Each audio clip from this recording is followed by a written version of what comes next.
There's something nobody tells you when you start growing. That sometimes growth doesn't look like calm enlightenment. It's not all yoga positions and butterflies dancing in your rainbow coloured aura. Sometimes it looks like destruction, anarchy, chaos.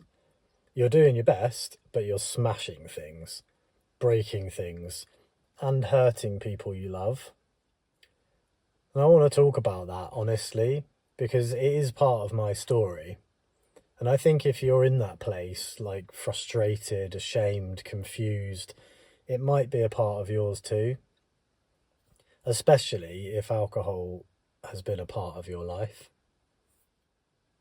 Well, I've come to believe that most of us build what I'd call a sanctuary at some point. Some sort of safe space inside ourselves, or possibly outside as well, like our routines, our habits, the people we surround ourselves with. We build it because we need it, because the world is too much sometimes and we don't know how to cope, or we're just trying to get through. Like for me, alcohol was part of that sanctuary, and some of the relationships I built inside of it were also part of the sort of structure of it all. The life we build helps to make things manageable, and it helps to kind of soften the edges, and it's understandable why we do that. We need it. But here's the thing. We grow, whether we want to or not, we grow. And the sanctuary that once helped us can become like a cage.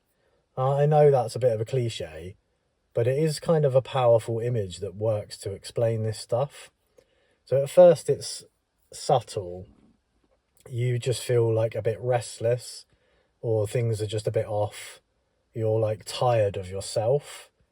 But if you ignore that stuff for long enough, the internal frustration builds and eventually you start to thrash. You start to smash things around you.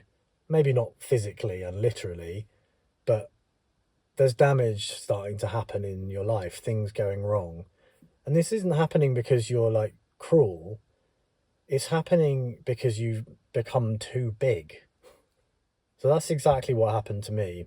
I became like the bull in the china shop. I was crashing around in this life I'd built, this sort of identity, this way of coping and the relationships.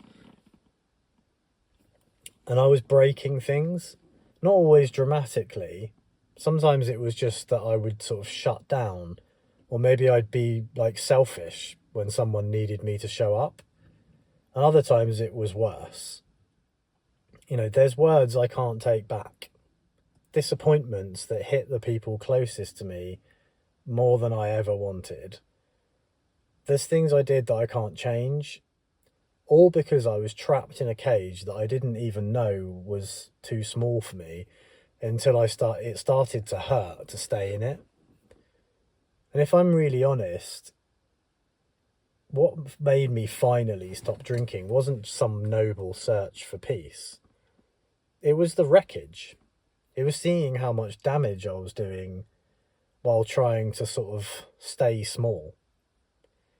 Trying to make a life work that I had already started to outgrow. And hurting people that I loved along the way. And that's the point where I realised that if I didn't break out, I'll just keep breaking everything else. It took seeing myself make some pretty huge mistakes. It took seeing myself dropping the ball in certain areas of my life. And it took seeing myself as someone who desperately needed change.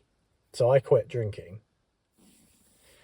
At that point, I didn't know exactly what I was running towards, but I knew I had to stop destroying the things that mattered to me. So unsurprisingly, once I got out of that cage, I didn't feel wild anymore. I felt calm. That frustration, that sense of thrashing and restlessness, it just starts to dissolve by itself because it finally had space. I finally had the room I needed. The beast in me didn't want to cause chaos, it just needed more room. Like these days, I do still reflect and think about that sort of kind of bull in the china shop. I still carry some guilt, but I'm also learning to forgive myself because I was just doing what I could with what I had. And maybe that's the most honest thing I can say is we only know what we know and we are only able to see what we can see.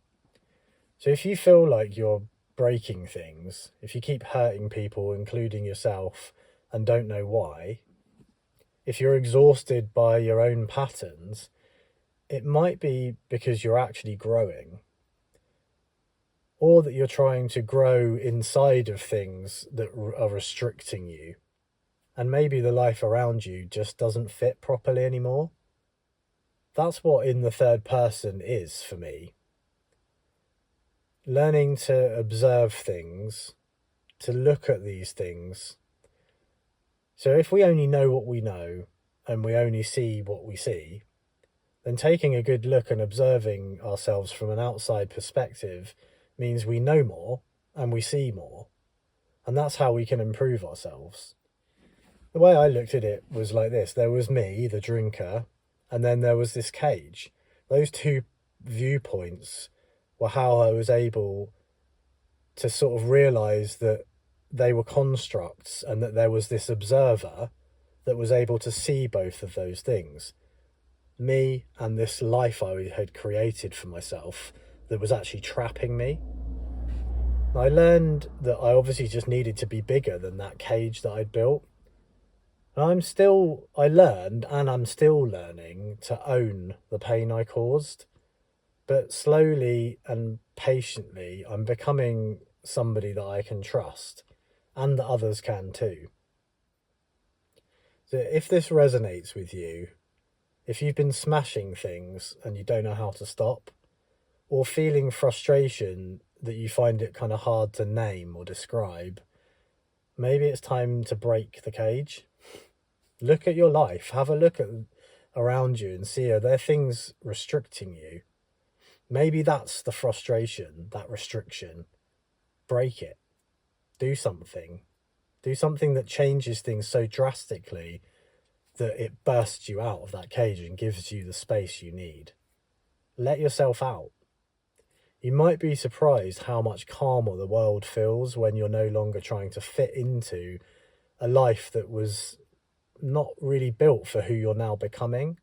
A fight for freedom isn't always peaceful, but it is always worth it.